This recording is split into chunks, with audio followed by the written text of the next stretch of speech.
Listo, queridos estudiantes, ¿cómo están? Buenos días. ¿Cómo les fue me parece que era un ensayo, un foro que les mandé? ¿Cómo les fue? Mando a leer una sentencia. ¿Sí? ¿Cómo les fue?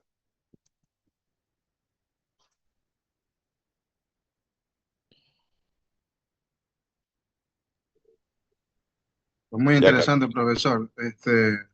Bueno, ahí, desde mi punto de vista podemos analizar el problema de los alcances de la justicia indígena, ¿no? O sea, así como tiene cosas buenas, también tiene cosas que se deben pulir. ok. Gracias, Javier, querido.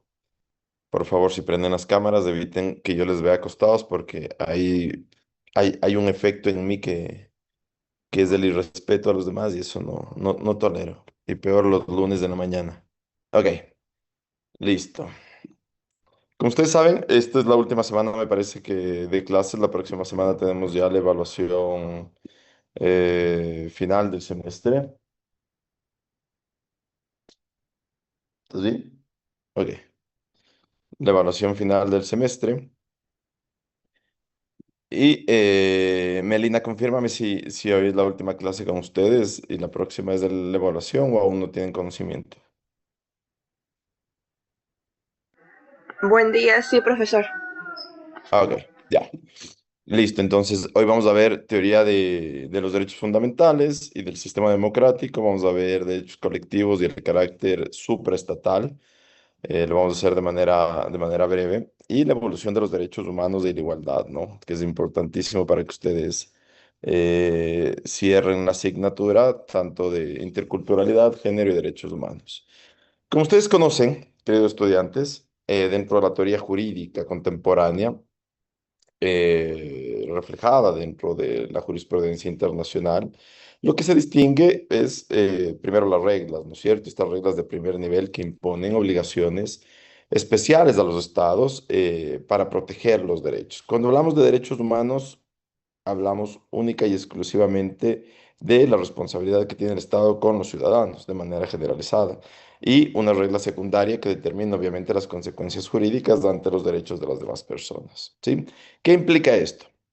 Implica que haya una determinación, ¿sí? De consecuencias jurídicas ante el implemento de dichas obligaciones, ¿no es cierto? Derecho a la salud.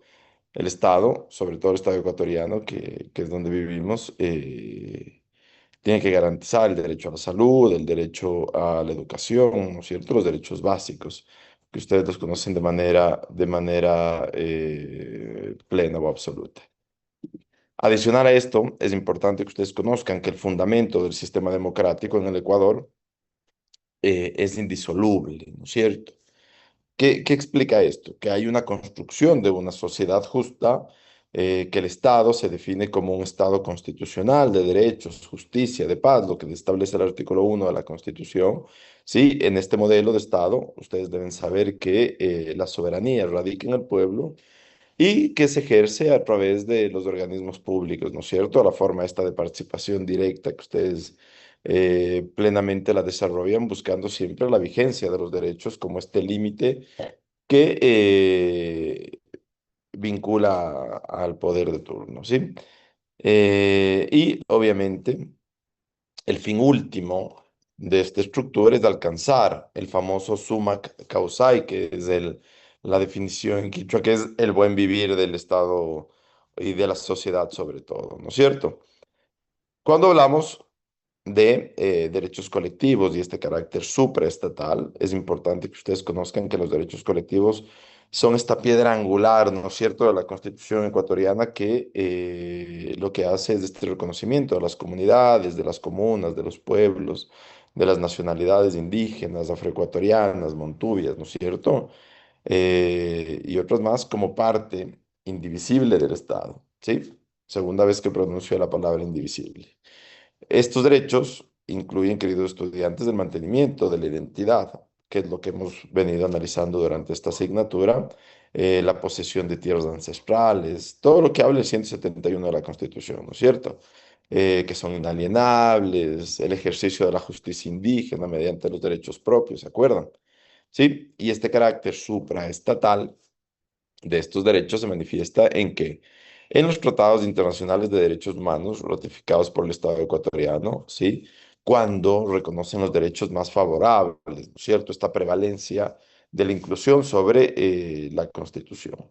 Y es importante que ustedes conozcan que el Estado ecuatoriano tiene la obligación, queridos estudiantes, de adecuar toda su norma interna a estos estándares internacionales. ¿Para qué? Para garantizar la debida diligencia y la dignidad humana dentro de las colectividades. Además, que rige obviamente el principio pacta sunt servanda, ¿no es cierto? Que es esta obligación del Estado a todas las tomas de decisiones mediante los derechos internos para el aseguramiento de la protección eficaz de estos derechos consagrados en convenciones como las americanas. Y dentro de la evolución de los derechos humanos y de la igualdad, es importante que ustedes conozcan que en la evolución histórica de los principios de igualdad, la evolución de los derechos humanos ha trascendido desde esta visión estatocéntrica, ¿no es cierto? Un solo Estado o una sola mira ciudadana para ser más bien amplia esta visión, donde el objetivo primordial, obviamente, es salvaguardar el pleno desarrollo de las personas, ¿sí? Históricamente se ha luchado, queridos estudiantes, por pasar de una igualdad formal a una igualdad real y material, que es lo que hemos venido viendo en esta asignatura, ¿no? Y esto nace en la Constitución del 2008, o bueno, se ratifica y se fortalece, ¿no es cierto? Donde prohíbe que toda forma de discriminación por razones de etnia, sexo, religión, identidad, autodeterminación, cultura, y le obliga al Estado ecuatoriano a adoptar medidas de acción afirmativas, ¿sí? A favor de quienes se encuentran en situación de desigualdad. Perdón. Y obviamente ya hablamos de los derechos de las personas, sobre todo los derechos de las personas con discapacidad. El Estado ecuatoriano debe garantizar que las personas con discapacidad hay una equiparación de oportunidades y su integración social de manera plena, real, formal, material, entre los derechos específicos y oportunidades que se deben destacar, ¿no? Como la atención especializada gratuita, la rehabilitación integral, el acceso al trabajo en condiciones de igualdad, ¿no es cierto? La eliminación de barreras arquitectónicas. Ustedes recordarán que 2008, 2009, 2010, sobre todo entre el 2010 y el 2012, las municipalidades ya delimitaron las obligaciones de los propietarios de las viviendas, ¿sí? Y le dieron la responsabilidad de la adecuación de las veredas. Y ahora ustedes ven que hay varias veredas en varias ciudades con este tipo de rampas para que pueda haber el acceso y la eliminación de estas barreras arquitectónicas. Eso de manera generalizada, queridos estudiantes, sin olvidarnos que la ciudadanía y la relación entre los derechos fundamentales, ¿sí? O la ciudadanía en el Ecuador no es una concesión del Estado, ¿sí? Sino más bien es una condición que todas las personas o todos los ecuatorianos y ecuatorianas deben gozar de los derechos constitucionales, ¿no es cierto? Eh, Obviamente el derecho a la participación, a esta parte protagónica que debe tener el ciudadano, a los derechos de participación, a la ciudadanía universal, ¿no es cierto? Y el derecho a la resistencia, que hemos hablado muchísimo en esta clase, donde se reconoce que el derecho de los individuos y las colectividades a la resistencia frente a las acciones del poder no pueden vulnerar derechos constitucionales. ¿Sí? Esto únicamente para hacer un review general de lo que vamos a ver el día de hoy como materia de derechos humanos. ¿Sí? Y ya para profundizar, es importante que ustedes conozcan que dentro de la teoría jurídica contemporánea, o del concepto de la teoría jurídica general de los derechos humanos, reflejada en la jurisprudencia, sobre todo ecuatoriana, y esta estructura constitucional actual, se debe entender que los derechos no solo deben enunciarse, ¿no es cierto? Sino que debe haber un sistema completo, más bien, de normas que no dividan esta esta principalización del individuo como tal. Y aquí debe haber dos reglas importantes. Primera, o reglas de principios, ¿no es cierto? Las reglas que operan bajo una lógica que deviene del todo o del nada. ¿Sí? Estos hechos que se confirman como esta regla se deben aplicar, queridos estudiantes, como una consecuencia lógica sobre los principios en un cambio o un cambio que establece un vínculo directo entre los hechos y las consecuencias, ¿sí? Y es importante saber también que dentro de los derechos, estas famosas reglas de los principios eh, se distingue, puede llamarse, sí, a esta Comisión de los Derechos Internacionales que adoptan los estados, ¿no es cierto? Y la jurisprudencia de los derechos humanos para que estas reglas primarias, y que son aquellas que imponen obligaciones específicas a los estados para proteger y garantizar los derechos, eh, no solo deben ser escritas, sino más bien deben practicarse, ¿no es cierto? Y estas reglas secundarias son las que determinan las consecuencias jurídicas, es decir, eh, en el caso de que no se garantice un derecho, ¿cuál es la reparación integral del Estado hacia la persona afectada, ¿no es cierto? Y estas modificaciones de leyes internas ante el incumplimiento estatal de dichas normas, ¿sí? Y es importante que ustedes conozcan que normativamente la aplicación directa bajo esta teoría, la Constitución, es una norma suprema, ¿sí? Que prevalece sobre cualquier otro ordenamiento jurídico y que los derechos fundamentales no están al arbitrio del legislador, sino que son de directa e inmediata aplicación, queridos estudiantes, por cualquier servidor público, administrativo, judicial, sin necesidad de una ley previa. Es decir, si ya la Constitución a mí me demanda o me determina mis derechos a la educación, a la salud, a la al acceso a la vivienda, no a la vivienda, a un acceso a la vivienda, ¿sí? No porque no haya una norma que diga que lo que hablábamos. A ver, los afiliados al IES tienen derecho siempre y cuando se cumpla con algunos requisitos, es decir, más de 36 aportaciones, más de 6 meses de aportación consecutiva con una remuneración dentro de una escala, tiene derecho a un crédito hipotecario, ¿no es cierto? Eso es parte de, el derecho al acceso a la vivienda, ¿sí? Pero tampoco me dice que las personas que no tengan afiliación al Instituto Ecuatoriano de Seguridad Social o que no estén bajo una relación de dependencia no podrían acceder a una vivienda, ¿no es cierto?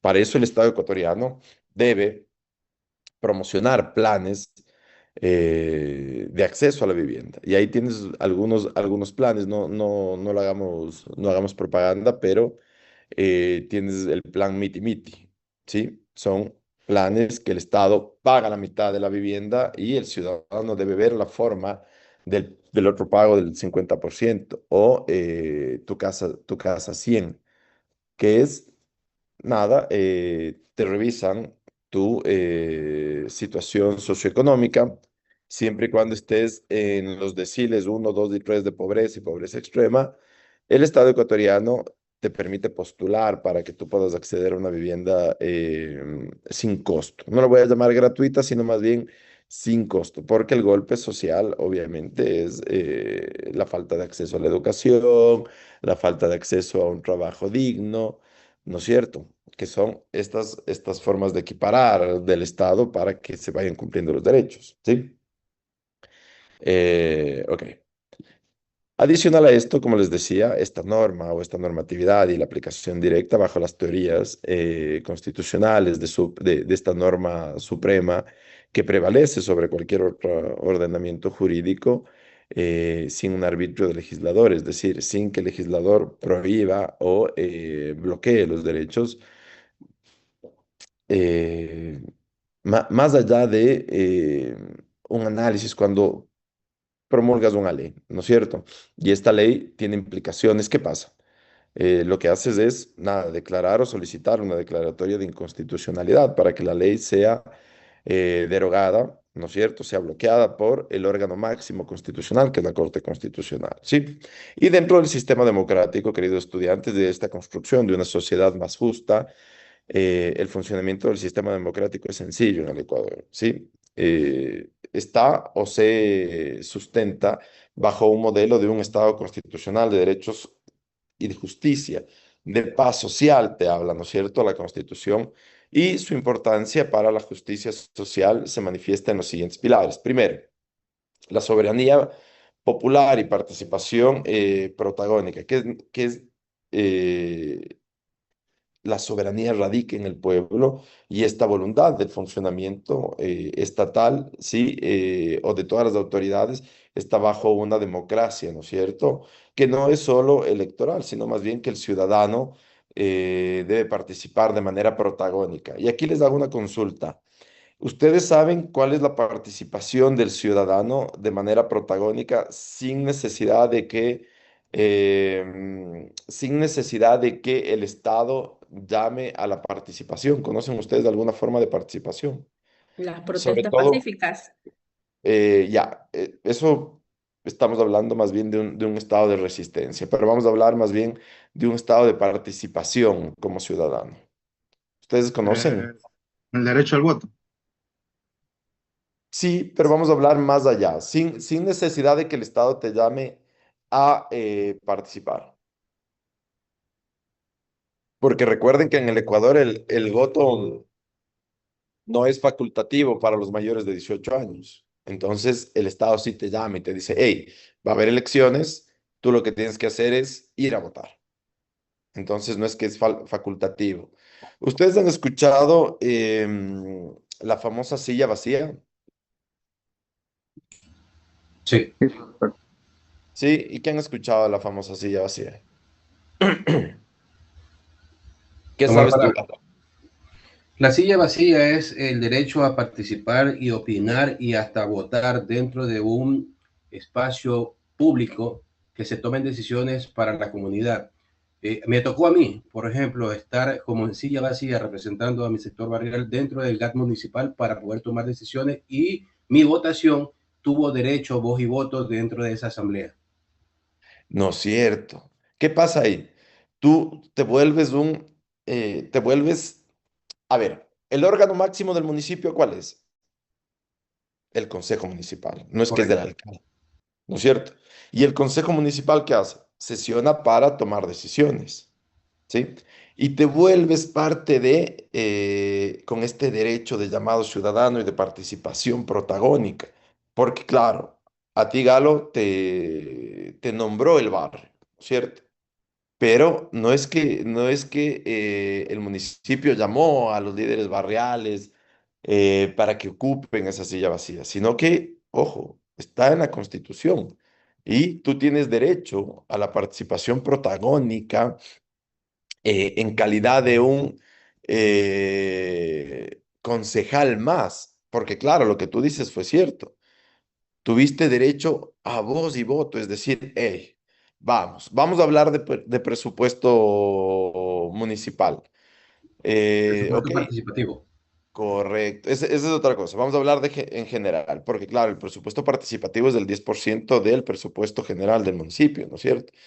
Pero a lo que me refería es de esto. El municipio de La Libertad.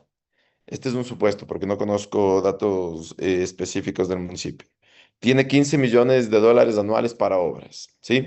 Y el barrio Pepito Pérez, que es uno de los 45 barrios que existe dentro del Cantón La Libertad, tendrá un presupuesto, ¿no es cierto? ¿Y qué haces ahí tú, Galo? Lo que haces es levantas la mano y les dices, a ver, como representante del barrio tal, que somos parte de los 45 de los 45 barrios del municipio de La Libertad, en cálculo general por población, porque así se mide el presupuesto real, ¿no es cierto?, para la ejecución de obras, alcantarillado, asfaltado, ¿no es cierto?, el tema de recreación, que es parte nos corresponde, de los 15 millones, nos corresponde 300.000 dólares. Y eso es lo que tú vas a pelear como ciudadano, ¿no es cierto? Y vas a ver que esos 300.000 dólares sean destinados de manera equitativa, no solo para el tema de alcantarillado, que tanta falta le hace a varios de los municipios, sino ¿para qué? Para la atención. Y ahí es lo que tú dijiste, el presupuesto participativo, que es del total del 10%. Si yo tengo $300,000 para el presupuesto de mi barrio, simple, el 10%, que son 30,000, va para el presupuesto participativo. ¿Y a qué te refieres con, con ese presupuesto participativo? Te refieres a la atención social, ¿sí? Es decir, a ver, de este 10% del presupuesto participativo debe haber presupuesto para los famosos CDIs.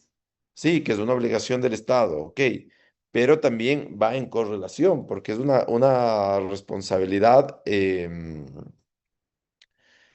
hay una corresponsabilidad más que responsabilidad, tanto Estado como municipios, para la atención a los adultos mayores, a las personas con discapacidad. Es por eso es que hay tantos convenios entre los GATS y el Estado para la atención social, ¿sí? Entonces, si hablamos de esta participación protagónica, es simple. Claro, la soberanía radica en el pueblo y la voluntad de este funcionamiento de las autoridades. Pero también la democracia no es solo este electoral de decirte, a ver, a mí me llamas a votar y yo te voy a elegir como mi alcalde y tú tienes la obligación de hacer lo que a bien puedas. No, es tu ciudadano, tienes la obligación de participar de manera protagónica en la toma de decisiones, en la planificación, en la gestión de los asuntos públicos. ¿Se dan cuenta? ¿Se dan cuenta? No es que ahora tú dices, no, es que este alcalde de miércoles que no hace bien las cosas, ahí está el barrio sin un parque.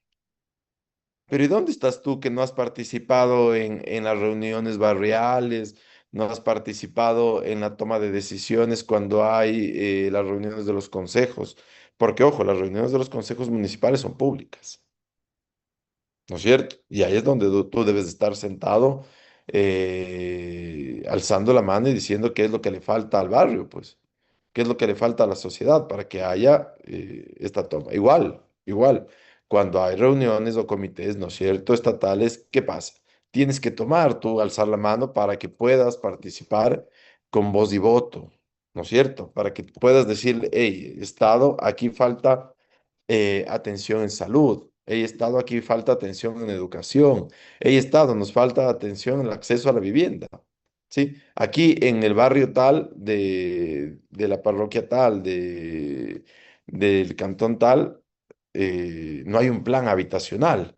Y estamos viendo que hay barrios, hay varios, no barrios, sino varios terrenos que se pueden utilizar o que son de propiedad del municipio.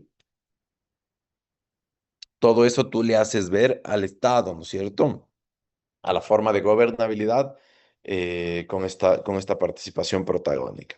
Así también, queridos estudiantes, es importante que ustedes conozcan que dentro de un sistema democrático tiene como deber primordial esta erradicación de la pobreza, ¿no es cierto? Y esta redistribución de los recursos para que para alcanzar una convivencia en diversidad y armonía con la naturaleza y con la sociedad, ¿no es cierto? Por eso es que el Estado debe planificar el desarrollo y garantizar la ejecución efectiva de los derechos de las personas y la colectividad. ¿Y cómo garantizas este famoso summa causa o el buen vivir? Simple, simple, queridos estudiantes. Te tomas el tiempo, verificas una planificación, ya, no quieres una planificación barrial, ok. Haces una planificación únicamente con tu cuadra, ¿no es cierto? Con la colectividad, con los amigos. ¿Sí? No, es que el que toma aquí la decisión es mi padre porque él es el dueño de la casa. Pero ¿qué pasa con los jóvenes? ¿Qué pasa con los jóvenes mayores de 18 años e incluso sin alcanzar la mayoría de edad para que presenten un proyecto de mejora barrial? ¿No es cierto? ¿Qué pasa con los jóvenes? Yo he visto estos jóvenes que ahora hacen patineta, ¿sí? Los famosos skaters. Estos jóvenes se agrupan y le dicen al municipio, hey, nosotros también somos ciudadanos, tenemos derecho a la participación porque somos sujetos de derecho, ¿sí? Y al ser sujetos de derecho, nosotros queremos que, o creemos que al ser más de 20, 30 jóvenes en el barrio tal, tenemos derecho a que haya un skate park. No queremos, señor alcalde y señores concejales, que haya tanto wifi en la ciudad o wifi en la ciudad. Queremos que haya también algo tangible, pues donde nosotros podamos desarrollarnos de manera deportiva, ¿sí? Con el derecho de asociación, porque somos un grupo de amigos que hacemos skate. ¿No es cierto? Hay varios ecuatorianos que han salido del país haciendo skate, haciendo bicicleta, haciendo patines y han participado de manera activa y protagónica en varios juegos internacionales, ¿no es cierto? Porque hay la posibilidad, el ecuatoriano tiene esta facilidad de participar y ser bueno en la mayoría de deportes que hace. Pero, ¿qué nos falta? Golpear la puerta, ¿sí? Y presentar proyectos, no solo proyectos de ley, sino proyectos de desarrollo social, como para poder alcanzar esta redistribución, porque ojo, cuando llegas tú como alcalde o alcaldesa a los municipios, claro, tú presentas un plan de desarrollo, pero en este plan de desarrollo, ya sea urbanístico, este plan de desarrollo rural, no hay pues las especificidades. En el plan de desarrollo urbanístico, ¿qué te dice? Te dice que, claro, tú vas a ordenar en barrios del cantón, ¿sí? Pero el barrio Pepito Pérez, ¿no es cierto? Que se encuentra dentro de la, perdón, la ciudadela Pepito Pérez, que se encuentra dentro del barrio Juanito Piguave, tiene una especificidad, pues, ¿sí? Y ahí es donde ustedes deben participar. Hay algo importante, yo tuve la oportunidad de estar la semana anterior en Buenos Aires y claro, tú ves una ciudad sumamente desarrollada, pero llegas a un sector que se llama La Recoleta y encuentras una villa. Y claro, allá las villas son denominadas, hagan de cuenta ustedes, estos sectores marginales. Pero claro, en La Recoleta, que es un sector muy privilegiado de la ciudad de Buenos Aires, que queda muy cerca de Palermo, que es la ciudad, el sector o la parte de la capital donde vive el estrato alto, se encuentra la Villa 31. Y si ustedes googlean que es la Villa 31, es del sector más peligroso de la capital bonaerense, ¿sí? ¿Y cómo se desarrolló? ¿Se dan cuenta ustedes? ¿Cómo desarrollas eso? Tienes eh, una ciudad, ¿sí? Que tú le ves visiblemente desarrollada, pero regresas a ver, haz de cuenta como el lunar, regresas a ver la parte folclórica o colorida de la Recoleta. Y claro, es un barrio, yo les preguntaba, ¿podemos entrar? Para ver cómo se desarrolla, no con un morbo, ¿no? Sino más bien cómo se desarrolla o cómo están ejecutándose los derechos humanos y nos decían, no, porque puede ser que entres y ya no salgas, ¿no es cierto? Entonces lo mismo nos pasa a nosotros. Tenemos que participar para que haya un desarrollo pleno y alcanzar este famoso summa causai, pero claro, hay que golpear la puerta de las municipalidades, del Estado, ¿no es cierto? Sí, que esta ley me parece incorrecta, pero ¿cuándo has presentado un proyecto de ley? ¿No es cierto? Profesor, Porque, es como René, el ejemplo que usted está diciendo es como por ejemplo, Guayaquil. Guayaquil es una ciudad grande, bonita y asimismo tiene el lugar que usted más o menos menciona, por ejemplo, la entrada de la 8. Uno entra, pero bien sale o ya no sale de ahí. yo he tenido la oportunidad de ir solo a la entrada de la 8. Claro, me dicen que que estoy muy arriesgado, pero yo estoy sentado aquí en mi casa. Yo, es que, es parte de poder dar la oportunidad a la sociedad, es así de fácil. Y claro, miren, una sociedad más justa, ¿no es cierto? Que reconoce una historia, que reconoce esta atención de la problemática o la atención del racismo, ¿no es cierto? Y de la desigualdad, es una sociedad que va a poder salir adelante. ¿Por qué? Porque va a haber una justicia pluralista, ¿no es cierto? E igualitaria, ¿sí?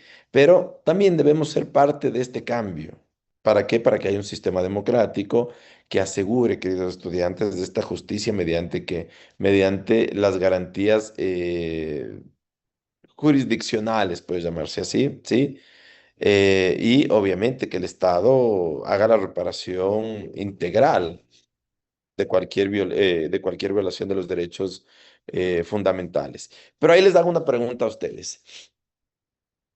¿Es necesario que nosotros activemos acciones de protección ante la violación de un derecho como el derecho al acceso a la salud pública? ¿O el Estado debería garantizar el derecho a la salud pública? El Estado debería garantizar el derecho a la salud pública, pero a veces vemos la carencia, profesor, de eso. Ya, vamos ahí a partir ahí del debate. ¿No es cierto? El Estado debe garantizar el acceso a la salud pública. Pero, ¿qué pasa si uno de nuestros familiares, de nosotros mismos, nos enfermamos de una enfermedad grave, catastrófica, huérfana, les llaman también a las enfermedades que son súper extrañas, ¿no es cierto? Y hay un medicamento que solo una píldora cuesta $1 millón. Ha pasado. Ha pasado. Es más, se ha vuelto frecuente ahora con niños menores de 2, 3 años. ¿Sí? Y que dentro del estudio, miren, dentro del estudio del acceso a la salud pública, que no es solo ir a un hospital y que ya haya algo físico para ser atendido, sino que dentro del derecho a la salud pública, ¿qué debe haber? Insumos. ¿Qué debe haber? Medicinas. Y para que haya estos insumos y estas medicinas, se sentaron en mesas técnicas. ¿Quiénes? El Ministerio de Salud Pública, los colegios de médicos, el sector de la salud privada, la ciudadanía. ¿Y qué pusieron? Hicieron un cuadro básico de medicinas, un cuadro básico de insumos, ¿no es cierto? Y con eso delimitaron el acceso a la salud pública. Pero, ¿qué pasa, queridos estudiantes, si dentro de este cuadro básico no existe la medicina que necesitamos nosotros o necesita nuestro familiar? ¿Qué pasa? ¿Estarías violentando o estaría el Estado vulnerando tu derecho a la salud pública?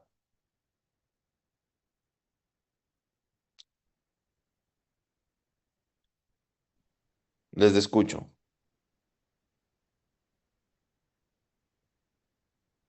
Yo considero que sí habría o sea, que se estaría violentando uno de los derechos que incluso la Constitución lo ampara, ¿En qué forma? pero en que no, en que, como usted pone el ejemplo, ¿no? No existen los insumos necesarios. Uno, bueno, acá uno escucha que va al hospital tal y no hay, se me ocurre por poner un ejemplo, no hay gasa. Entonces, necesita algo para su familiar, vaya a comprar la gasa y tráigala para poderle hacer, saturarle algo o alguna situación como esa.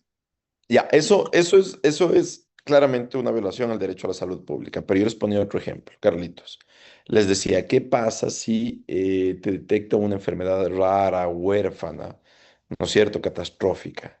Y para la atención de esta enfermedad necesitas un medicamento que una píldora cuesta $1 millón. Una píldora, ¿sí? ¿Qué pasa ahí? Que no está en el cuadro básico de medicina. ¿Cómo ustedes activan su derecho a la salud? ¿Estaría el Estado vulnerando el derecho a la salud? Yo Profesor, yo pienso que pienso no, que no profesor. porque por ejemplo, a mí me pasó un caso con un familiar, ya, y entonces mientras, o sea, tenía seguro igual, y entonces la operación les salía bastante cara, pero a la final el seguro se comprometió en realizarle la cirugía o sea, y dentro de la cirugía después pedían otras cosas más que necesitaban y todo, pero ellos dijeron que, o sea, en el hospital no había ciertas medicinas y entonces a los familiares nos tocó igual conseguirlo por fuera, como se dice. Pero al fin y al cabo igual, o sea, el seguro sí cubrió la mayor parte de lo que costaba prácticamente la operación. Ya, ¿qué seguro, René? El seguro, el seguro campesino, no sé si que usted habrá escuchado. Claro, trabajé en el Seguro Social Campesino. El Seguro Social Ujú. Campesino 373 de la Constitución te determina todo lo que es el Seguro Social Campesino. Profesor, pero eso es distinto. Es distinto, correcto. Es distinto, profesor, porque usted está haciendo la consulta si el Estado, en forma general, no estamos hablando de aportaciones, no estamos hablando de segmentos, porque una cosa es aportación al seguro social, al seguro campesino, y Correcto. otra es al derecho a la salud. Y si no hay un medicamento específico que exagera el bolsillo del ser humano, tampoco lo vale el Estado a decir, ¿sabes qué? A tirarlo como un muerto a perro muerto en la calle. Tiene que hacer y gestionar los mecanismos de control para que eso se pueda cubrir. ¿Y cómo le activas, Galo? Ah, bueno, ahí sí no sé, pues tiene que enseñarme usted, por eso que es el profesor, pues. Le activas Debería, mediante... No, no, está bien, debería. está bien. La respuesta Profesor, era correcta. bueno, yo no culminé, ¿no? A lo que yo quería llegar es que, por ejemplo, hay dos diferencias en este caso. Por ejemplo, las personas que tienen seguro, por ejemplo, el seguro le sabe cubrir una parte, como quien dice, y por ejemplo, en lo que es el seguro, los centros de salud, por decir, lo que le abastecen lo que es le corresponde a lo que es se me fue la palabra, o sea, lo que es corresponde todo lo que tiene que ser pago de parte del Ecuador, como quien dice ya. Claro, René, ahí La va a ser un debate. la salud pública, ya. Ahí está el debate, Entonces, porque tú estás ya. hablando de dos cosas, pues René. No, sí, sino es que es lo que yo a dar como ejemplo, las dos cosas, pues, sino es que no Es terminé. es un buen ejemplo, pero seguimos debatiendo, ¿no es cierto? A ver, Claro. tienes seguro social campesino, tienes derecho a la salud. Obvio que tienes derecho a la salud. Es más, el 373 de la Constitución te determina que el seguro social campesino es un seguro fuera del universal, amparado por el Instituto Ecuatoriano de Seguridad Social, que se financiará, te dice la palabra, por medio de una leve aportación del seguro universal y una leve aportación de sus afiliados. Es más, el seguro campesino creo que están pagando 2,76, $2.76, y se hace atender la cabeza de hogar, su pareja, sus hijos, e incluso, si los hijos de la cabeza de hogar tienen un conviviente, una conviviente o su pareja, ¿sí? O su cónyuge, puede hacerse atender, ¿sí? No determina un grado de consanguinidad, sino que te va haciendo una pirámide escalonada de quienes más se pueden atender, que son varios. Pero voy más allá. Tienes seguro campesino, que es bueno el ejemplo que diste vos, René, te haces atender, pero ¿qué pasa si te diagnosticaron una enfermedad catastrófica? ¿El Estado te está vulnerando el derecho a la salud? No. Ahora, lo que dice el Galo es lo correcto, pero el derecho a la salud debe ser integral, pues, ¿no es cierto? ¿Y cuál es la integralidad? La atención general, completa, para que haya un derecho pleno, ¿no es cierto? Pero ¿qué pasa? Les vuelvo a repetir. Esta construcción de los cuadros básicos de medicamentos, ¿quiénes lo hacen? Lo hace el órgano rector, que es el Ministerio de Salud Pública, los hace los colegios de médicos del país, los gremios de médicos y colegios de médicos, lo hacen los seguros privados y la atención médica privada. ¿Por qué? Porque aquí tienen lo que ustedes acaban de decir, o lo que vos, Galo, vos, René, acabas de decir, tienen un interés. ¿Por qué? Claro, hay seguros de salud privada que te dicen hasta cuánto te pueden cubrir y cuál es el medicamento que pueden pagar. Entonces, existe un interés por medio de estos seguros de decirte hasta dónde te voy a cubrir yo la atención médica. ¿Se dan cuenta? Entonces, ¿estamos vulnerando el derecho o no a la salud como Estado? Probablemente sí, pero la misma sociedad, por medio de este derecho de participación, ha hecho estos cuadros. Y el Estado te dice, ok, yo tengo un presupuesto son 4.500 millones de dólares anuales, si mal no recuerdo, del presupuesto para la atención en salud de todos los ecuatorianos.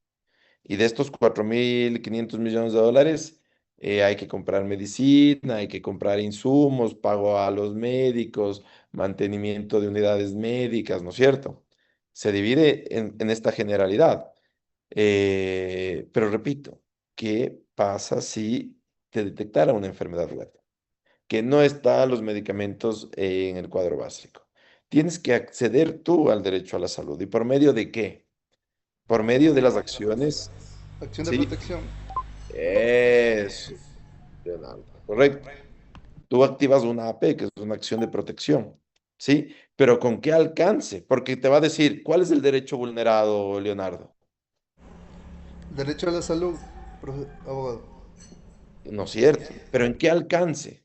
Porque fuiste atendido, fuiste diagnosticado, ¿sí? Lo que no hay es el medicamento, Eh, pero sigue, sin embargo, no siendo atendido en su integralidad el derecho a la salud, ¿sí? Y ahí es cuando tú como abogado tienes que llegar a qué alcance no fue atendido el derecho a la salud. Sí, señor juez, fui atendido. Es más, el diagnóstico fue emitido por un médico del Ministerio de Salud Pública, pero lo que acaba de decir el galo, mi bolsillo o el bolsillo de mi cliente o de mi patrocinado no alcanza a cubrir una medicina de $1 millón.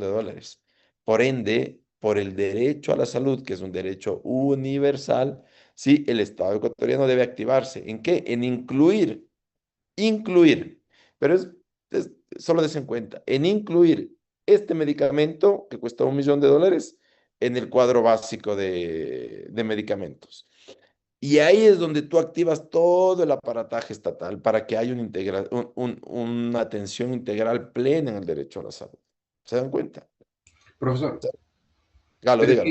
es que ahí es donde hay la controversia, porque realmente el derecho a la salud es un derecho universal. Está estipulado y como usted está diciendo, hay cuadros que se deben canalizar para estudiar la salud de toda la población, en cómo está distribuido la salud dentro del país. Y deben haber programas preventivos de atenciones rurales, urbanas, que el mismo gobierno tiene que tener a los sectores más vulnerables y prioritarios, no necesariamente a toda la población, porque cada una población tiene las posibilidades de poder prevenir de forma particular, pero otros no, otros sectores son más vulnerables. Entonces, ahí es donde el Estado está mermando y está quitando esa forma de ahorrarse esos recursos, que imagínense comprarse, qué sé yo, un pedido de 100 medicinas de ese tipo. Son $100 millones que tendría que invertir para tener en el país. Y aparte, en esos 100 millones, con un programa destinado a un presupuesto de unos 5 o 8 millones de dólares para poder hacer una prevención y llevar brigadas a todo el país, va a ahorrarse ese dinero. Va a identificar antes de tiempo esa enfermedad. Correcto, correcto. Pero recuerda, Galo, que con todo lo que ha venido pasando, mira, las alergias. Hoy puedes comer camarón, hoy puedes comer mariscos y mañana te levantaste queriendo comer camarón y te produjo una alergia. Es algo que no puedes de cierta manera prevenir, ¿no es cierto? Las enfermedades, mira, Chucho Benítez, deportista, murió a los 23 o 24 años, no recuerdo. Deportista, futbolista con un físico increíble. ¿Qué le dio? Para el corazón, por una malformación. Entonces son cosas que no puedes prevenir, por eso son enfermedades huérfanas, raras, que ni siquiera se ha estudiado cuando hablas de enfermedades huérfanas. Y lo que les estoy enseñando aquí es que ustedes deben activar el sistema de salud por medio de qué?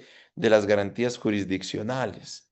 ¿Qué garantía jurisdiccional? La que nos dijo Leonardo, ¿no es cierto? ¿Cuál es? Una acción de protección, pero en el alcance que necesitas, porque el derecho a la salud no fue vulnerado, ¿no es cierto? Ni violentado, pero sí fue en el alcance de no hay una atención integral y el Estado ecuatoriano debe garantizar la atención integral. Ahí parte todo, ¿no es cierto? Adicional a esto, queridos estudiantes, es importante que dentro de este sistema democrático, ¿no es cierto? Y de la construcción de una sociedad más justa, el funcionamiento de este sistema, sobre todo democrático ecuatoriano, se debe sustentar en un modelo de Estado constitucional, de derechos de justicia, de paz social, te habla la norma, ¿no es cierto? Y como les digo, la soberanía recae en la participación social, en la participación protagónica del pueblo, ¿no es cierto? El soberano, para alcanzar un summa causae, que es un buen vivir. Y obviamente tener una justicia pluralista e igualitaria, es decir, una justicia general, ¿sí? Que garantice que garantice los derechos. Y en caso de que no haya una garantía de los derechos, haya una reparación integral, ¿no es cierto? Por eso es que la teoría jurídica actual eleva los derechos al rango de norma de aplicación inmediata, ¿no es cierto? Y vinculante, te determina la norma, mientras que el sistema democrático se redefine como un mecanismo, haz de cuenta, para asegurar el poder público y que éste sirva exclusivamente a realizar una justicia y una dignidad humana. ¿Se dan cuenta?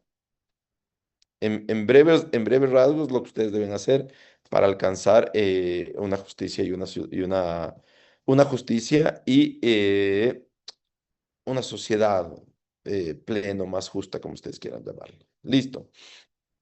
Adicional, queridos estudiantes.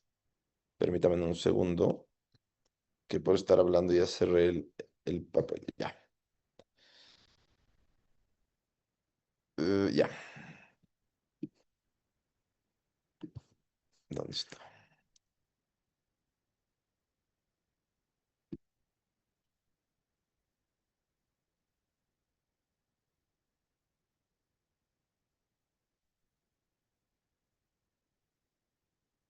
Profesor, había que marcar la asistencia. Claro que sí. Si no, no te preocupes, Azucena. Mi mecanismo siempre es al final, tomamos lista y quien no haya sido, o quien es nombrado, es decir, quien no haya marcado la lista, si está en clases, pues le ponemos el check y quien no, pues no estaría marcado. Listo. Eh, Posterior a esto, y hablar de este estado de justicia, de paz social, ¿no es cierto? Tenemos que hablar, obviamente, de la definición profunda de los derechos colectivos y bajo la Constitución de la República del Ecuador, sobre todo la del 2008, que es de las más garantistas en el mundo, ¿sí? Y la jurisprudencia de la Corte Constitucional, los derechos colectivos no son solo una extensión de los derechos individuales, queridos estudiantes, sino más bien es una categoría autónoma con dimensiones específicas. Sí, la primera dimensión obviamente habla de la titularidad colectiva. ¿Y qué te dice la Constitución? Te dice que reconoce a las comunidades, a las comunas, a los pueblos, a las nacionalidades indígenas, al pueblo afroecuatoriano, al pueblo cholo, al pueblo montubio, como titulares del derecho que garantizan su, obviamente, existencia, ¿no es cierto? Y prevalencia como grupos culturales diferenciados, ¿sí? Y adicional te dice que dentro de los derechos a la autodeterminación, que es este eje central, que implica la capacidad de estos grupos para establecer sus propias formas de organización política, económica, social y cultural, que deben ser respetadas, ¿no es cierto? Y que se manifiesta en cuatro pilares importantes. El primero, la autodefinición, ¿sí? El segundo, el derecho propio. El tercero, la organización social. Y el cuarto, la designación de autoridades, que son estas famosas asambleas generales, ¿no es cierto? Para que haya una relación territorial con la naturaleza, ¿sí? Y te dice que dentro de los derechos colectivos tiene la facultad de crear, desarrollar y aplicar sus propias reglas de convivencia dentro del sistema de justicia, sobre todo lo que hemos venido hablando, esta justicia indígena, ¿no es cierto? Y que siempre que no vulnere los derechos constitucionales humanos se puede ejecutar. Esta justicia tiene una dimensión personal, que ya la hemos visto, ¿no es cierto?, dentro de sus alcances, con el caso Alacocha, con el caso del pueblo Puruá, en cuanto a los derechos o la no violencia o no vulneración del derecho a la reproducción, ¿no es cierto? Sobre todo en los términos de delitos contra la integridad sexual y reproductiva, ¿sí?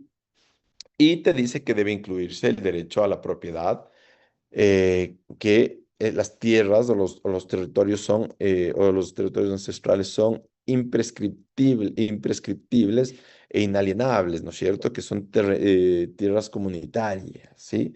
Y que el Estado, previo a topar estas tierras, incluso a pisarlas, debe haber una consulta previa, libre e informada sobre los planes de explotación de recursos no renovables, ¿no es cierto? Sobre la minería y el extractivismo, te dice, ¿no es cierto? Y el mantenimiento de los saberes ancestrales y la medicina ancestral.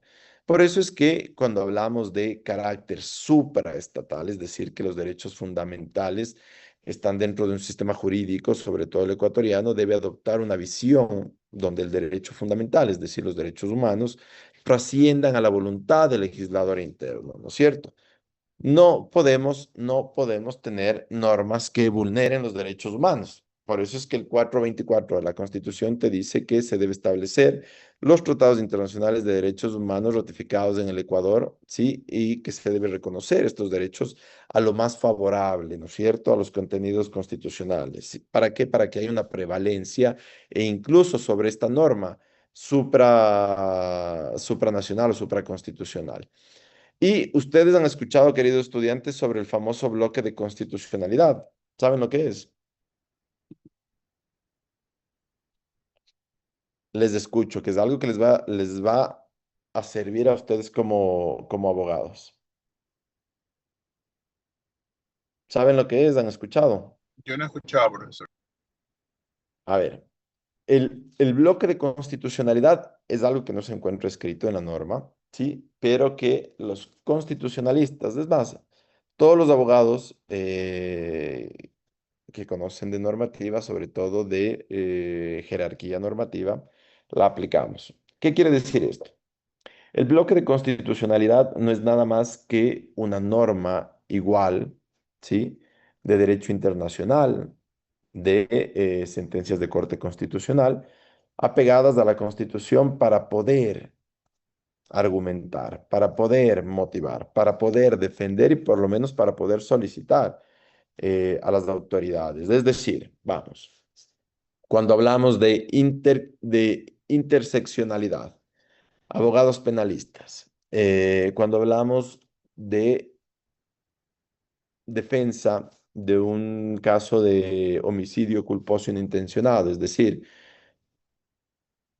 una madre que al momento del parto, por ignorancia, ojo, la ignorancia no es un insulto, es únicamente no conocer de, por ignorancia y por la falta de atención en el ámbito de la salud, mata a su hijo, ¿no es cierto? Al momento del parto hubo un estrangulamiento con el cordón umbilical, no hubo la asistencia, o simplemente al momento de los dolores de parto, o no hubo dolores de parto y el feto murió dentro del vientre, ¿no es cierto? Interseccionalidad. Hemos visto una sentencia, ¿sí? De corte constitucional donde nos dice que los jueces, previo a dictar su sentencia, deben analizar todo el esquema o la vida de la persona que va a ser sancionada o sentenciada. Es decir, si es una mujer de pueblos y nacionalidades, sobre todo una mujer indígena, que ha sido huérfana de madre, que su estado económico o su situación económica es de pobreza o pobreza extrema, ¿sí? Que no ha tenido acceso a la educación y a la salud, que producto de una violación quedó embarazada. El Estado te dice claramente, vamos, Constitución, previo a que tú seas culpable, antes decíamos, eres culpable hasta que se demuestre lo contrario. No, ahora, perdón, eres inocente hasta que se demuestre lo contrario. No, ahora eres inocente hasta que haya una sentencia ejecutoriada. Y para que haya una sentencia ejecutoriada, tu abogado debes agotar absolutamente todos los recursos eh, jurídicos que te asistan. Es decir, le sentenciaron a tu cliente que es una mujer de pueblos y nacionalidades, ¿no es cierto? La Constitución te dice que es inocente hasta que haya una sentencia ejecutoriada. Apelas a esta sentencia, ¿sí? Y nada, en la apelación ratifican el estado de culpabilidad, ¿no es cierto? Y no casaste. Es decir, te vas directo a la Corte Constitucional, que es el órgano máximo de control constitucional, y presentas una acción extraordinaria de protección. No una acción de protección, sino una extraordinaria que se presenta ante los pronunciamientos ya de los jueces. ¿Sí? ¿Qué estás haciendo? Primero que ejecutas la Constitución, porque te dice que no eres culpable hasta que haya sentencia ejecutoriada. Es decir, no apelaste, en la apelación te volvieron a sentenciar, pero tú activaste un mecanismo jurisdiccional, que es la acción extraordinaria de protección ante la Corte Constitucional. Es decir, aún no eres culpable. Activaste, activaste lo que te dice el artículo 9 y 10 de la Convención Interamericana del Trabajo. Sí, la Convención 169 que te determina que las personas de pueblos y nacionalidades, sí, las personas de pueblos y nacionalidades o los miembros de pueblos y nacionalidades o los integrantes de los pueblos y nacionalidades no pueden ser sentenciados de manera igualitaria. ¿Se dieron cuenta? ¿Qué nomás activaste? Constitución, convenios y tratados internacionales y una sentencia de la Corte Constitucional. Esto es haber activado el bloque de constitucionalidad pese a que no esté escrito. ¿Sí? ¿Entendido? Ok. Dicho esto, el 224 de la Constitución lo que establece es esto, que los tratados internacionales de derechos humanos ratificados por el Estado, sobre todo el Estado ecuatoriano, reconocen los derechos más favorables dentro de los contenidos de la Constitución, ¿no es cierto? Donde prevalecerán incluso sobre esta norma suprema. Por eso es que los derechos esenciales no nacen por concesión del Estado, queridos estudiantes, sino que de los atributos de las personas humanas, es decir, del derecho fundamental, ¿sí? Del ius fundamentale. Por eso es que la justicia, ¿sí? Una protección internacional, debe contemplar el derecho interno, ¿no es cierto? Este bloque integra tanto las normas constitucionales internas, ¿no es cierto? Los estándares de convenios internacionales y en este caso que les acabo de decir, como ejemplo, una sentencia de Corte Constitucional. Esto es del famoso bloque de constitucionalidad que ustedes pueden aplicar como abogados para una defensa plena, para una defensa técnica. En materia de instrumentos internacionales, queridos estudiantes, rigen los principios pro ser humano, ¿no es cierto? El famoso pro hominem, lo más favorable al ser humano, ¿sí? De no restricción de los derechos, de una aplicación directa, ¿no es cierto? Por eso es que ninguna autoridad, queridos estudiantes, puede alegar falta de ley, ¿sí? O desconocimiento para dejar de aplicar. Ustedes han escuchado que el juez conoce de derecho,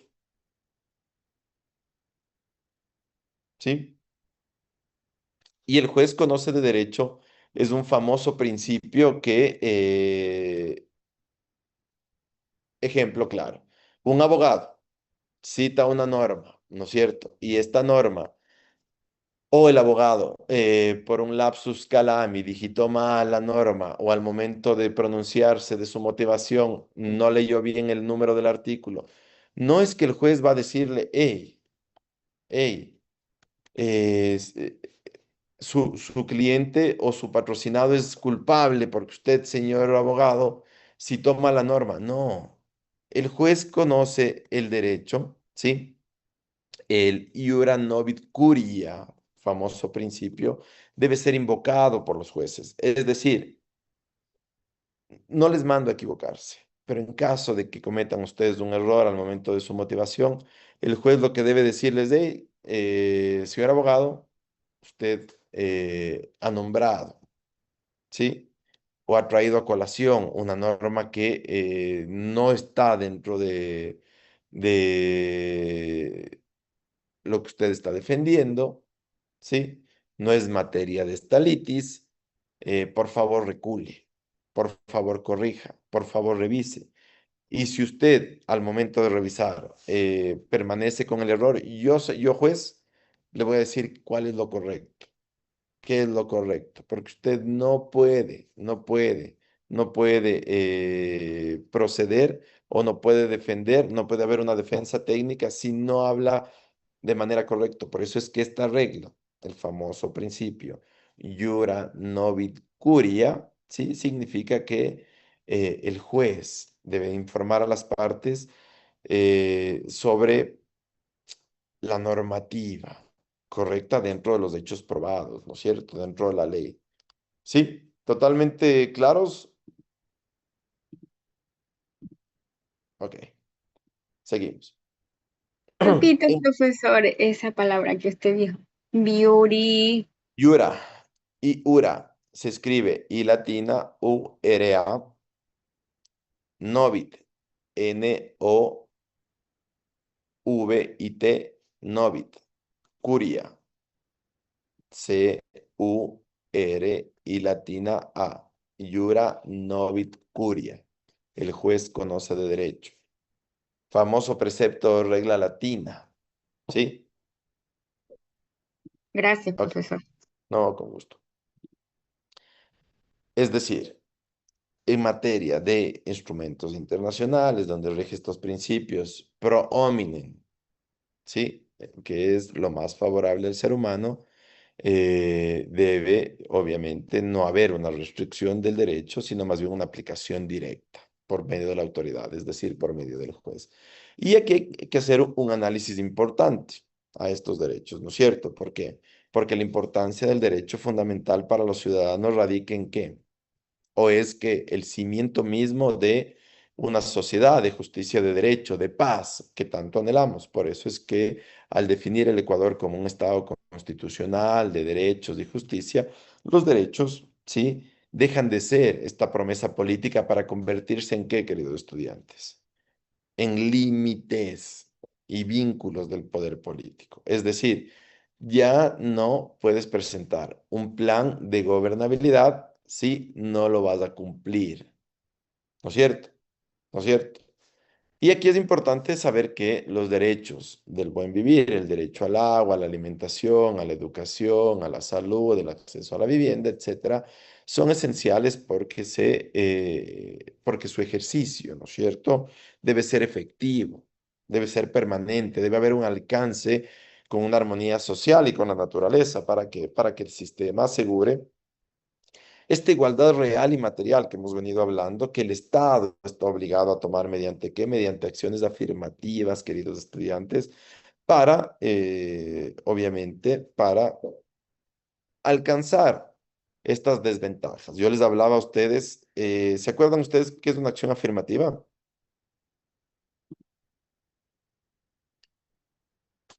¿Recuerdan? Aquí me ponen la trinitaria. ¿Se acuerdan qué es una acción afirmativa? Una acción afirmativa no es nada más y nada menos que una herramienta constitucional para determinar una igualdad formal y material, o una igualdad real y material. Es decir, a ver, concurso para el fiscal general del Estado. Sí, los postulantes presentan un expediente con todo lo que han venido haciendo como profesionales con por lo menos 10 años en el ejercicio de la profesión, sobre todo en materia o específicamente en materia de derecho penal. ¿No es cierto? eh, Presentas este expediente con todo lo que tú has hecho. Has trabajado, has presentado, has capacitado, has dado clases, has litigado, ¿no es cierto? Pero tú vives en la ruralidad, ¿no es cierto? En una comuna, en un pueblo, ¿no es cierto? Eres o te autodeterminas como indígena, como afrodescendiente, como cholo, como montubio, ¿sí? Y estas comunidades, ¿no es cierto?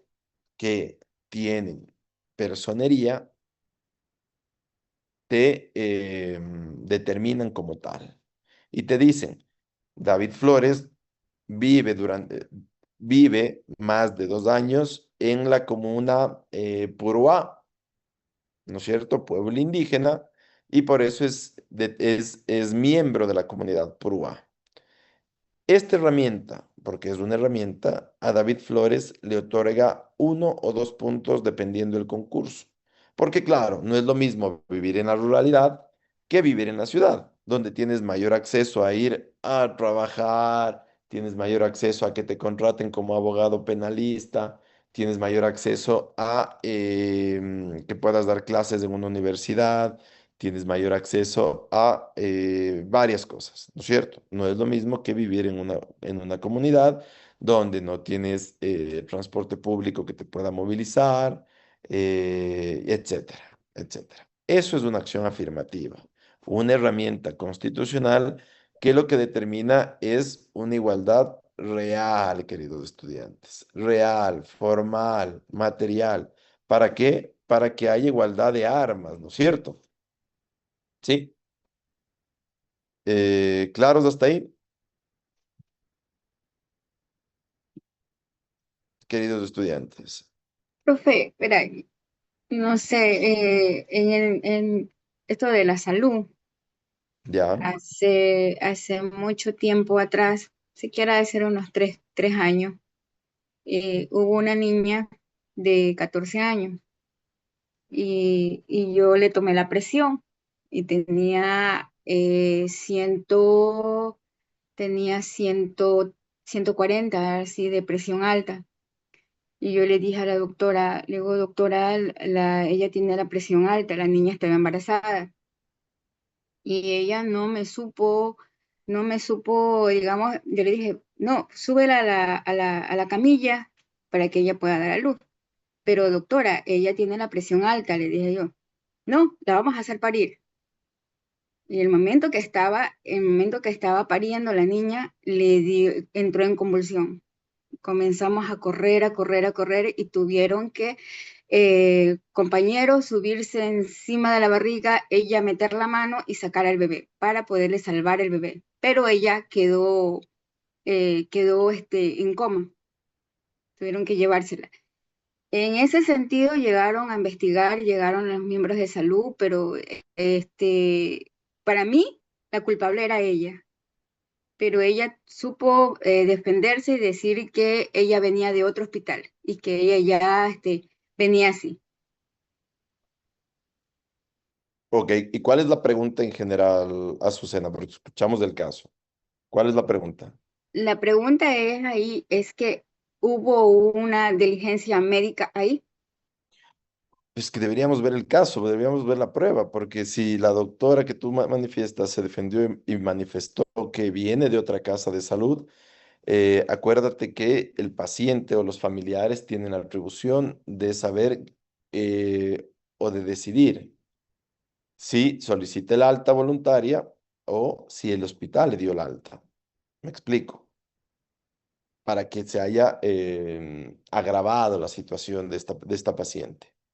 ¿No es cierto? Entonces, yo definirte si hubo una mala praxis médica, no lo voy a hacer porque no conocemos el caso. Solo conocemos tu versión, que estuvo con fiebre, que hicieron las maniobras para salvar al menor o al producto de, el embarazo, pero que obviamente la paciente quedó en coma. Ahora, no sabemos si ya salió, despertó del coma o falleció. Me En explico. el tiempo cuando yo estaba ahí, se supo que ya la chica estaba recuperándose, pero en realidad todavía estaba en la sala donde están todos aislados.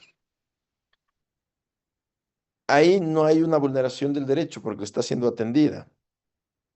Ahí hay que justificar por qué se tardaron en llevarle a esta menor.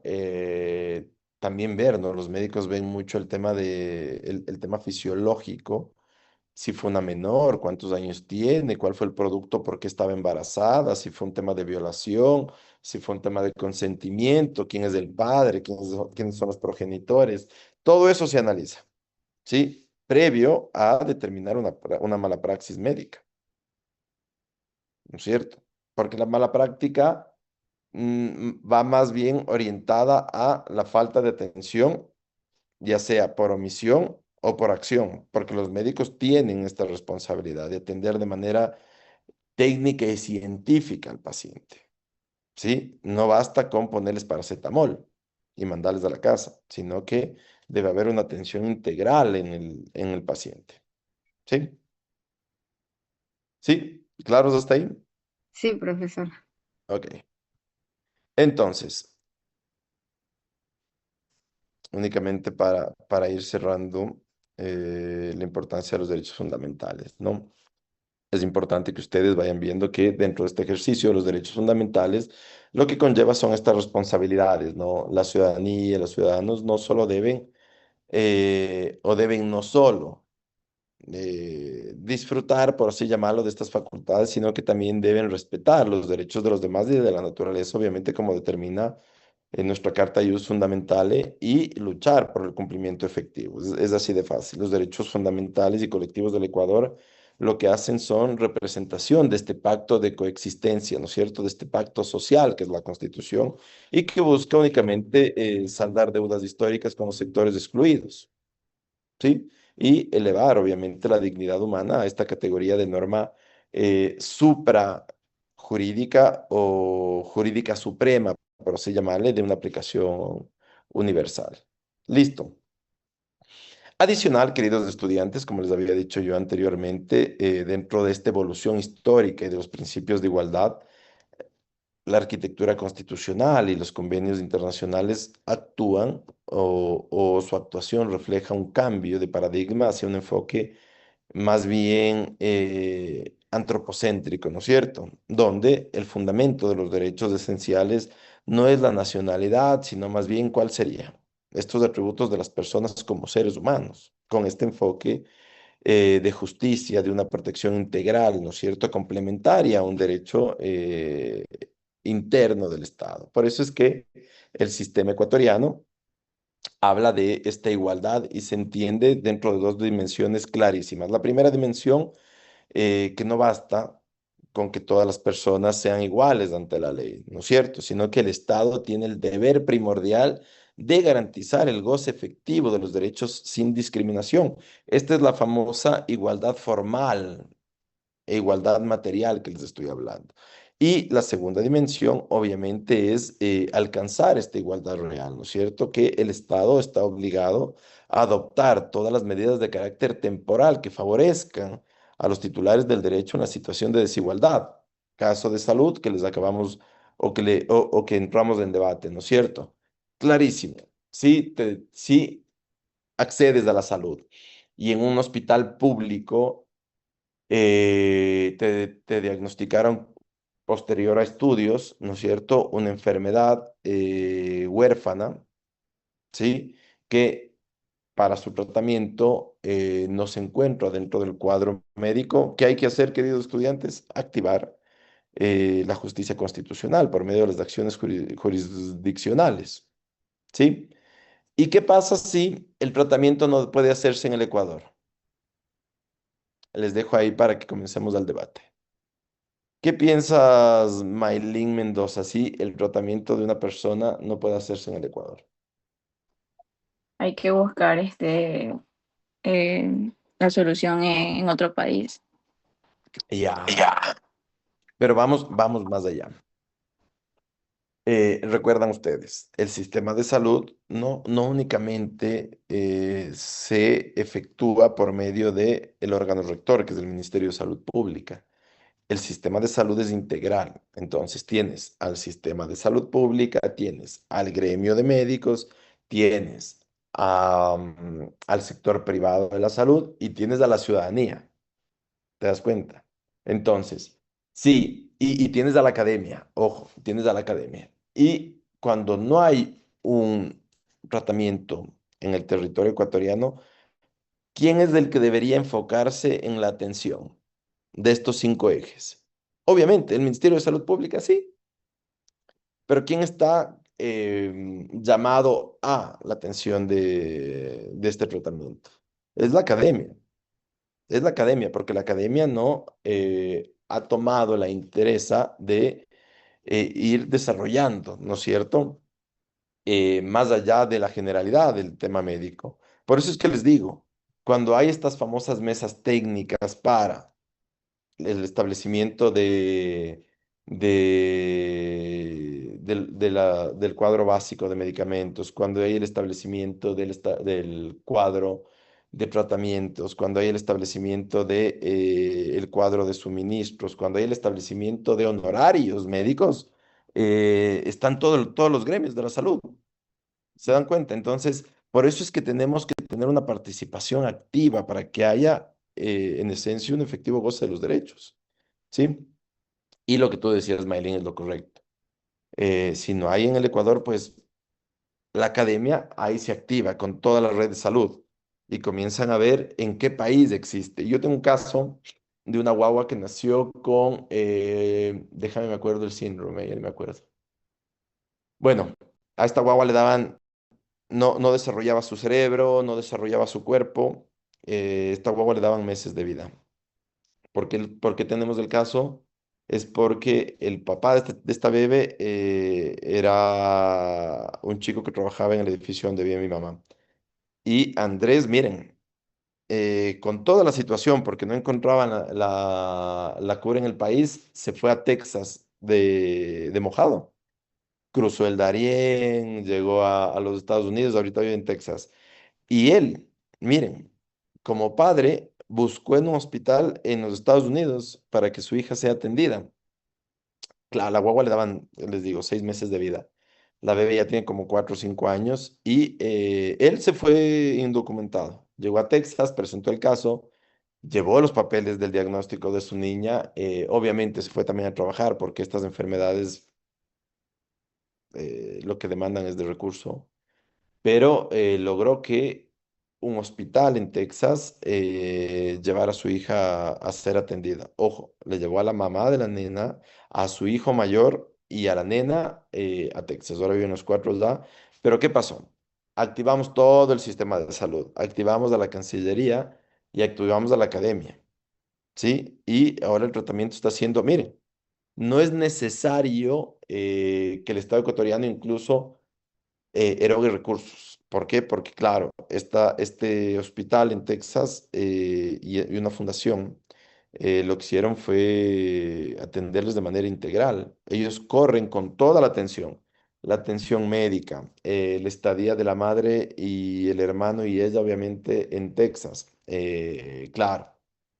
De manera beneficiosa, ahora están ahí con el papá. Va a haber una regrupación familiar. Vas a activar derechos humanos. ¿Qué vas a hacer ahí? El derecho a la familia, ¿no es cierto? Claro, es potestatorio del Estado norteamericano darles los papeles para que se queden allá, pero estás presentando un caso ante la Comisión del Derecho de los Derechos del Niño, ¿no es cierto? ¿Por qué? Porque acá en el Estado no le vas a poder atender, ¿sí? Es una enfermedad que vas a tener que tener un tratamiento larguísimo en los Estados Unidos. Va a tener que desarrollarse, va a tener que tener educación, porque no va a pasar la bebé solo en el hospital. Se dan cuenta cómo los derechos se van canalizando ¿sí? Y si ustedes conocen de forma plena todo lo que implica el desarrollo de los derechos humanos, no solo van a pelear aquí en esta forma, ¿no es cierto?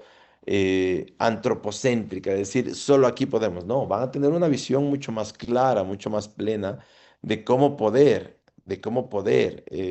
desarrollar, ojo, eh, de manera real, efectiva, material los derechos, ¿no es cierto? Por eso es que la forma de pensar del ser humano como este centro del todo tiene que medirse más bien a partir del hombre, ¿no es cierto? ¿Cuál es el resto de hacer otro tipo de cosas para poder desarrollar o ejecutar los derechos, como les digo, de una manera más plena, ¿no es cierto? Dentro de esta igualdad formal y material que hablamos de los derechos humanos. Sí, y así también, obviamente, los derechos humanos se desarrollan de manera progresiva. ¿A través de qué? A través de las normas, de la jurisprudencia, de la política pública, ¿no es cierto? Es inconstitucional, sobre todo, cualquier acción o omisión estatal que disminuya o anule injustificadamente el ejercicio de los derechos en cualquier forma, en cualquier forma. Sí, hubiera disminuido que el Estado ecuatoriano no trabaje por medio de la Cancillería para que esta familia, ¿sí? Pese a que su padre ya se fue indocumentado a los Estados Unidos, no trabaje para que la madre, el hermano mayor y esta bebé puedan irse a los Estados Unidos a recibir un tratamiento, porque claro, es potestatorio de los estados dar el acceso a su país. Pero sí, la academia, en este caso una universidad, ¿sí? Que tiene un hospital en los Estados Unidos, sobre todo en el estado de Texas, que quiere hacerse cargo o que ha tratado ese tipo de casos y que va a correr con todos los gastos, el Estado ecuatoriano también tiene que aportar. ¿De qué manera? Hablar entre estados, exponer el caso y que sea tratado, ¿ya? Me explico. Adicional, obviamente que si hablamos ya de un tema de salud, tiene el derecho a una atención especializada, como les decía, y gratuita en todos los niveles, incluido la promoción de medicamentos sin costo, que es algo que ya hablamos, ¿no es cierto? Para garantizar esta atención o rehabilitación integral y esta asistencia permanente que es importantísima, ¿sí? Puntos adicionales, que es importante. Ustedes deben saber que la ley debe sancionar cualquier forma de abandono, de abuso, de trato inhumano e incluso discriminatorio, ¿no es cierto? Basado en las enfermedades, basado en la discapacidad. Por eso es que se han reforzado las responsabilidades estatales de esta protección efectiva, ¿no es cierto? Y dentro de un contexto intercultural, como la justicia indígena, ustedes deben saber que se debe asegurar que las personas reciban un trato y que garantice obviamente su dignidad en armonía con la cosmovisión, que es algo que ustedes obviamente ya han ido observando. ¿Alguna duda hasta el momento?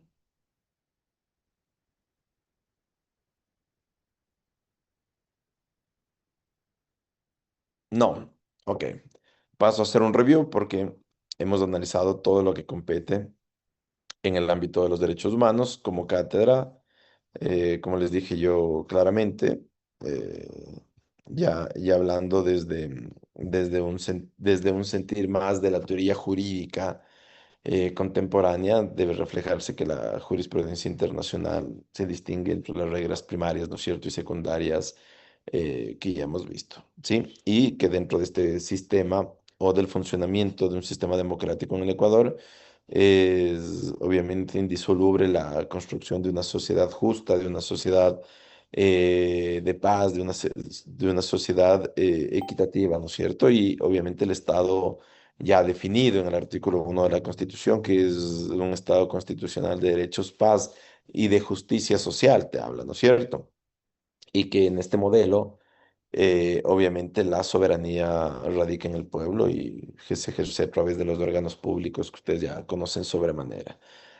Adicional que los derechos colectivos, no se olviden que es esta piedra angular de la Constitución ecuatoriana y que reconoce obviamente a las comunidades, pueblos, nacionalidades en toda su forma, ¿no es cierto? En su identidad, en las tierras ancestrales, en la justicia indígena, que es algo que ustedes ya han ido viendo, y que este carácter supraestatal, ¿no es cierto?, de los derechos se manifiesta en los tratados internacionales de derechos humanos ratificados por el Ecuador. Es algo que ustedes deben tener muy presente para el desarrollo de su carrera. Y obviamente que la evolución de los derechos humanos ha transitado desde una visión estatocéntrica, ¿no es cierto? Un solo estado, hacia un enfoque más bien antropocéntrico de más misiones o de más visiones, ¿no es cierto? Donde el objetivo primordial es salvaguardar plenamente a la persona y obviamente a los derechos como tal, a los derechos fundamentales o derechos humanos, como ustedes lo quieran llamar, ¿sí? Y que el Estado ecuatoriano debe garantizar que todas las personas, incluso, no incluso, sino que todas las personas y las personas con discapacidad, hay una equiparación de oportunidades y de integración social que radica obviamente en la atención, en la rehabilitación, en romper las barreras y obviamente darles más facultades de equidad, ¿sí? Y que la ciudadanía en Ecuador no es una concesión del Estado, sino que más bien es una condición de todos los ecuatorianos y ecuatorianas que les pertenece gozar de estos derechos constitucionales, derechos y fundamentales, ¿no es cierto? Y obviamente con este vínculo jurídico político que es sumamente importante desarrollarlo. Y para poder ratificar nada más que esta teoría jurídica contemporánea, lo que refleja es que la jurisprudencia y la estructura constitucional actual se debe entender desde esta base de los derechos y no solo como enunciado simple, sino como un sistema robusto, completo de normas que obviamente garanticen absolutamente todos los derechos, ¿no es cierto? Los primarios, los secundarios, y haya una norma y aplicación directa de los derechos constitucionales. ¿Cómo lo aplican? Ya tienen ustedes garantías jurisdiccionales, que es algo que no deben abusar como abogados, porque no se usa del derecho, pero sí para garantizar los derechos fundamentales. Hasta aquí. ¿Alguna pregunta? Todo está claro, profesor. Pero en teoría está sobre el papel solamente, porque en la realidad se ven cosas distintas. Claro, no, total, total, total. Tenemos una constitución sumamente idealista, garantista, que para poder garantizar tienes que ejecutar los derechos. Y ahí entran ustedes como abogados, o entramos todos como abogados porque, pides información tuya, no te dan nada, acceso a una acción al acceso a la información.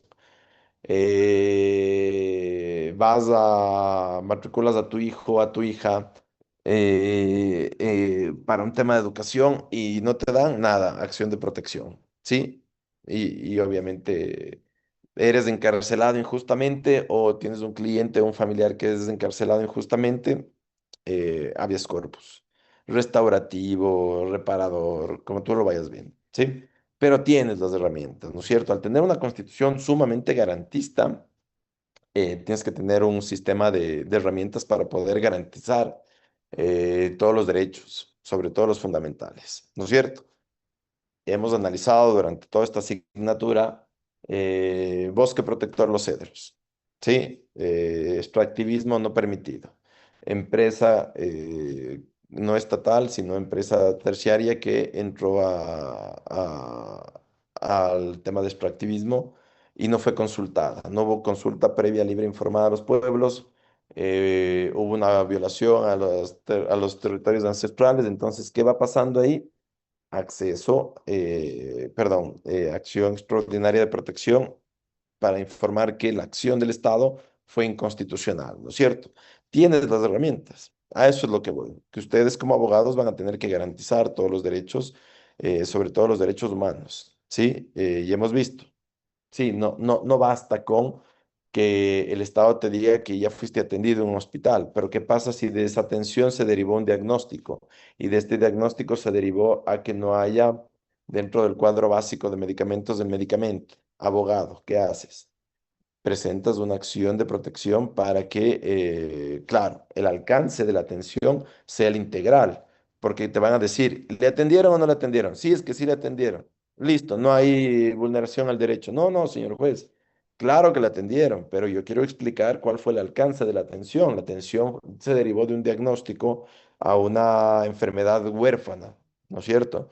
Y estudias como abogado, porque no solo basta con ir a decir, es que es una enfermedad huérfana porque el médico dijo que es huérfana. No, estudias como abogado. ¿Cuántos casos en el mundo? ¿Dónde se atendió? ¿Cuál fue el primer, en dónde fue el primer diagnóstico? ¿Cuál ha sido el tratamiento? ¿No es cierto? Tú como abogado tienes que ir, te pones en el papel de investigador, porque al fin y al cabo lo que tienes que hacer es ir a argumentar, ¿sí? Activas el bloque de constitucionalidad. En el caso Pérez Bustamante contra el Estado chileno, en el caso Flores Brand contra el Estado de Honduras.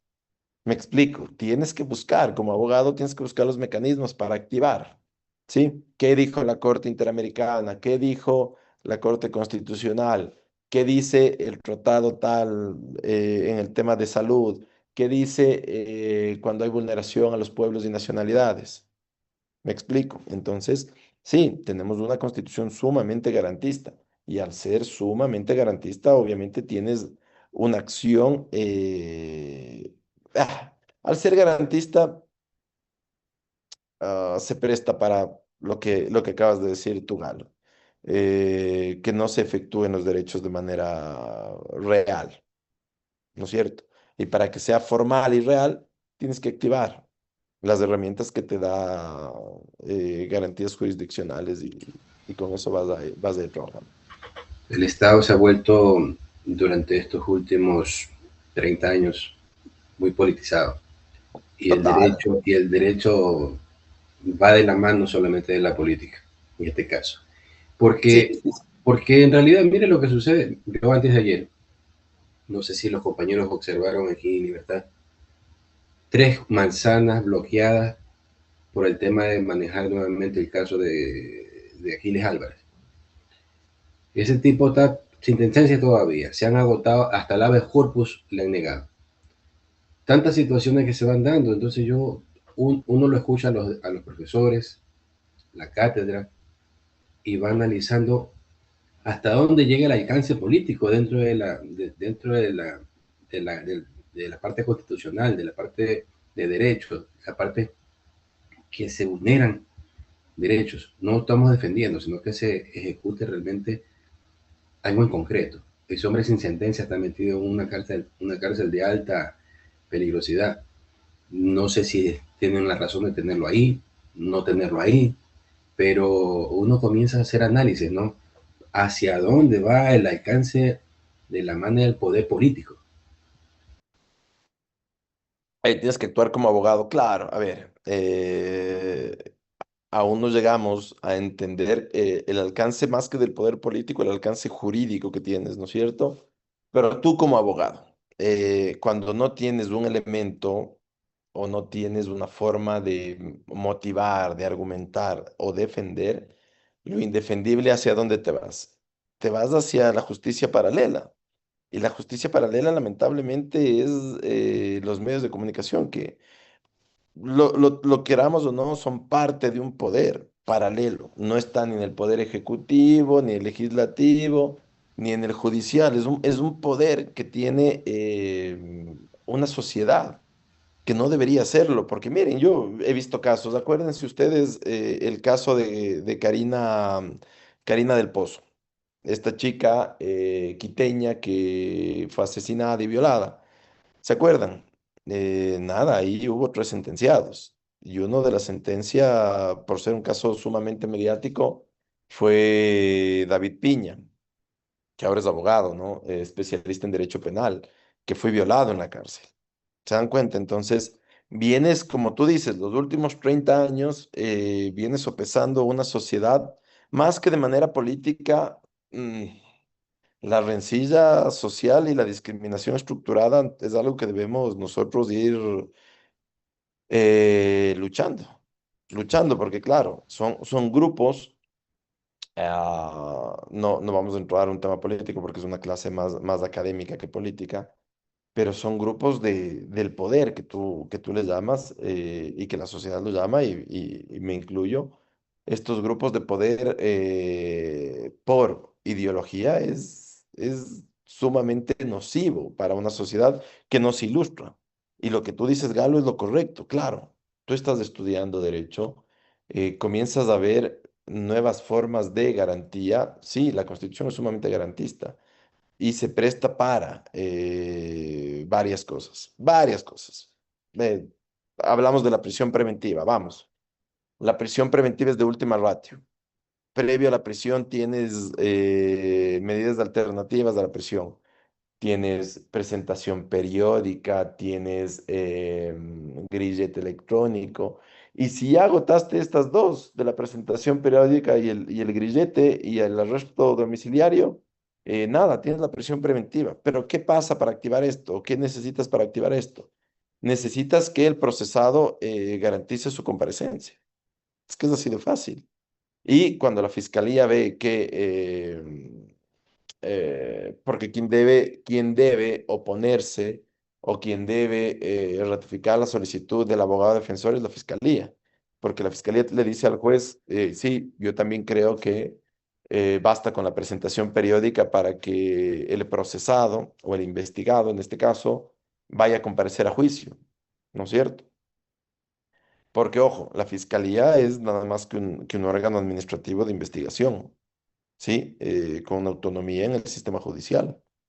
Y el 444 del Código Orgánico Integral Penal te determina eso, que es el dueño de la acción penal. pero si la fiscalía ve que el procesado, la procesada, los grupos de procesados no van a comparecer a juicio, lo que piden de manera integral es la prisión preventiva. Permítame un segundo, querido usted, disculpe. Sí, entonces, es únicamente eso, ¿no? Ahora, claro, que veas matices políticos, probablemente sí. En una sociedad democrática, donde el derecho debe primar, el derecho a la salud, a la vida, a la educación, el derecho de los niños, a la familia, vas a tener varias aristas, claro. Lo que pretende esta clase es únicamente que ustedes sepan que los derechos fundamentales son inalienables, inembargables, ineludibles, inviolables, intocables, por así llamarlo, y que ustedes como abogados lo que tienen que hacer es, obviamente, garantizar por medio de las herramientas que se les va dando, ¿no es cierto? Y que el Estado tiene. Cuando ya les dieron constitucional a ustedes,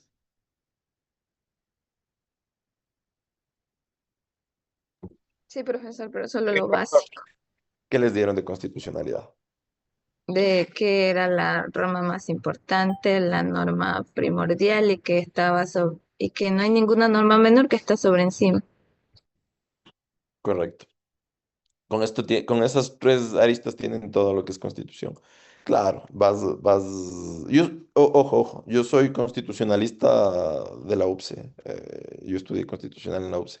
Tenían en mi tiempo, bueno, hasta ahora creo que tienen una planta de docentes sumamente nutrida. Ahí tienen de todo. Mira, cuando yo, cuando yo hice la maestría en constitucional en la UPCE, claro, es de conocimiento público que yo pertenezco al gobierno que está ahora y obviamente no presento mi postura porque yo soy catedrático y la cátedra se trata de dar las herramientas globales, pero cuando yo hice la maestría yo tuve profesores como el David Heredia, que es públicamente declarado de izquierda.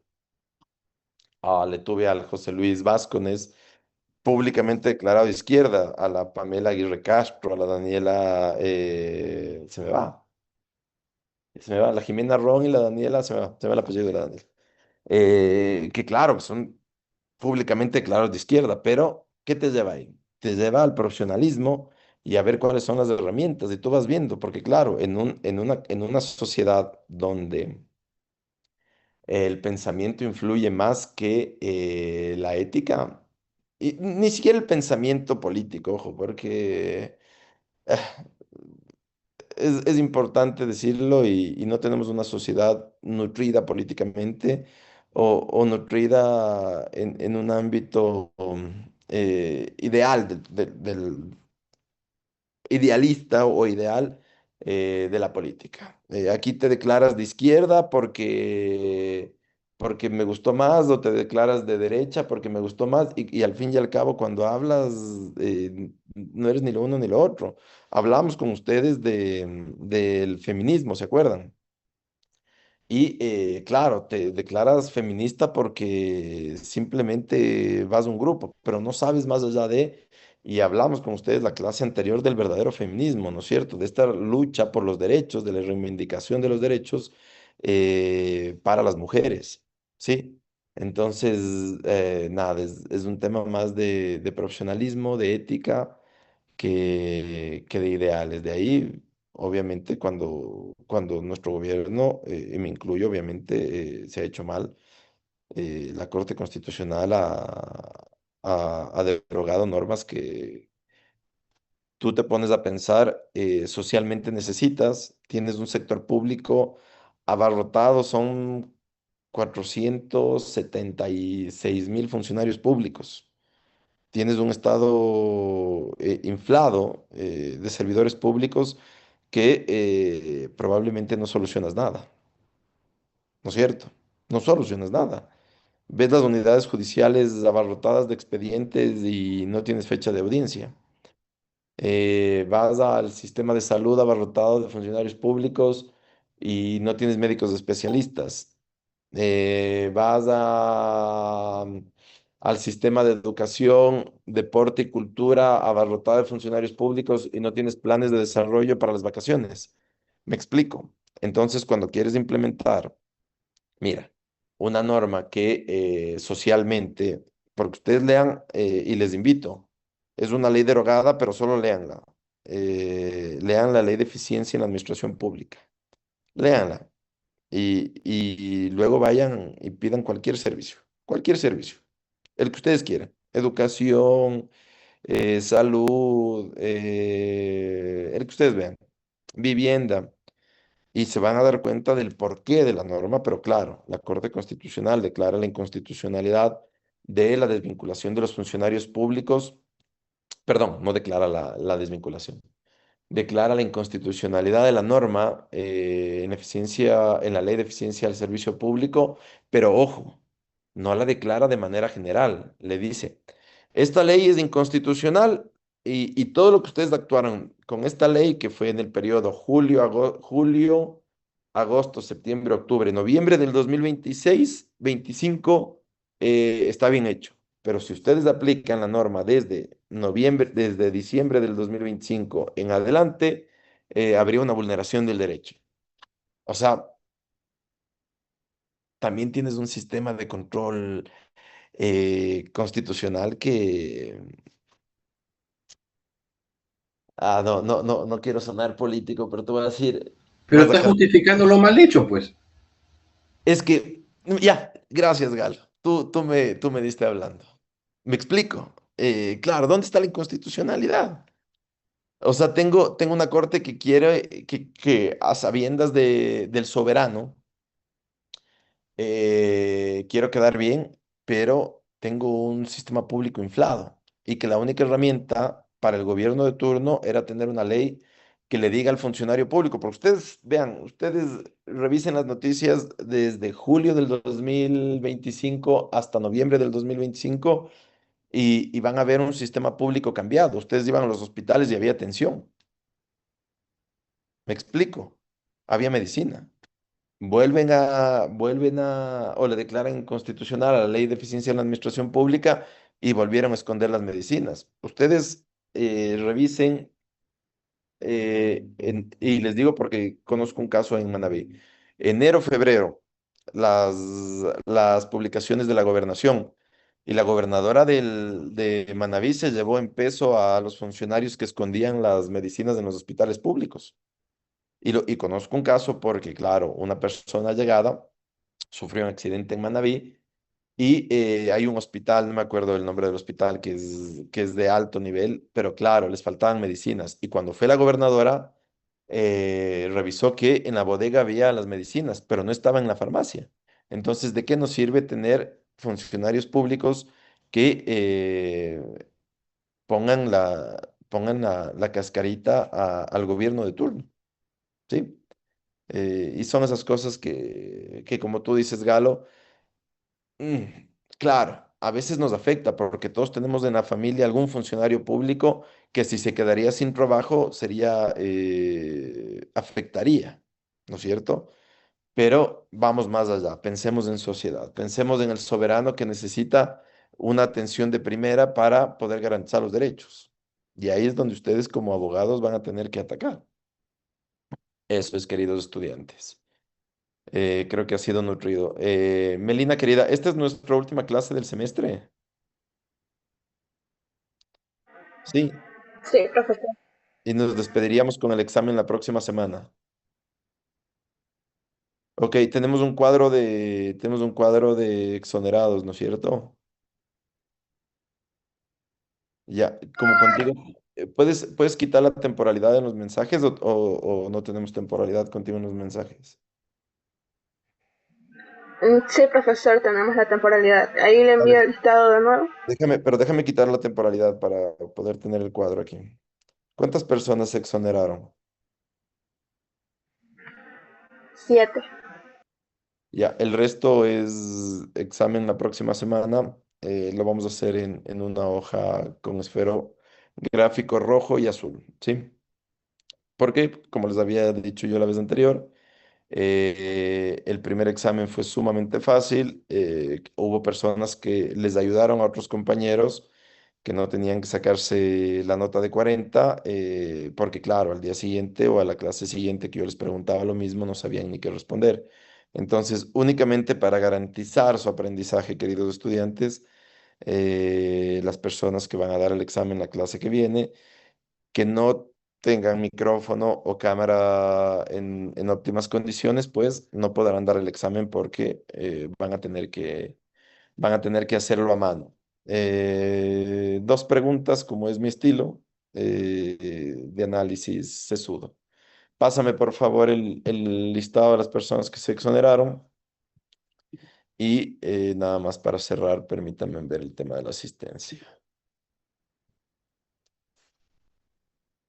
Génesis a creo que nos cambian las asignaturas.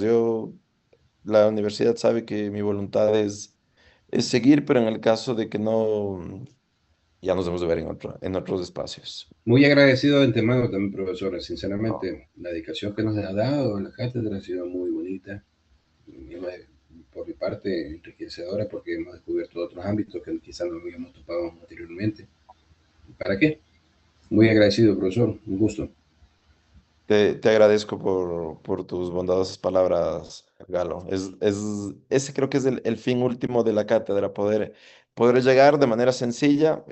Hay un colega, el Andrés Moreta, que habla y dice que el derecho debe ser sencillo para poder comprender. Yo creo que ya basta de este lenguaje técnico antiguo para poder expresarse. Sí, suena bonito.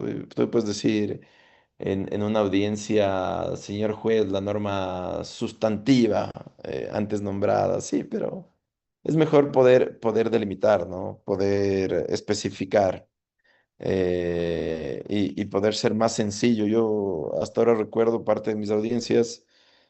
Yo tengo un estilo muy propio, a veces un poco eh, fuera del contexto jurídico, porque yo voy y les digo, señores jueces, lo único que probaré aquí es que hay policías mentirosos, testigos falsos, y se quedan como, ¿qué le está pasando a este señor? Pero es parte de lo que tú vas a probar de manera clara ante las autoridades, porque el fin último es este, que hay una sociedad de justicia y de paz. Eso es, queridos estudiantes. Siendo las 10 de la mañana, nos vemos el próximo lunes. No se olviden de tener esferográfico de color rojo y de azul. Y nada, la prueba está en todo lo que les hemos dado. Para mí un gusto y nos vemos el próximo lunes. Chao, chao.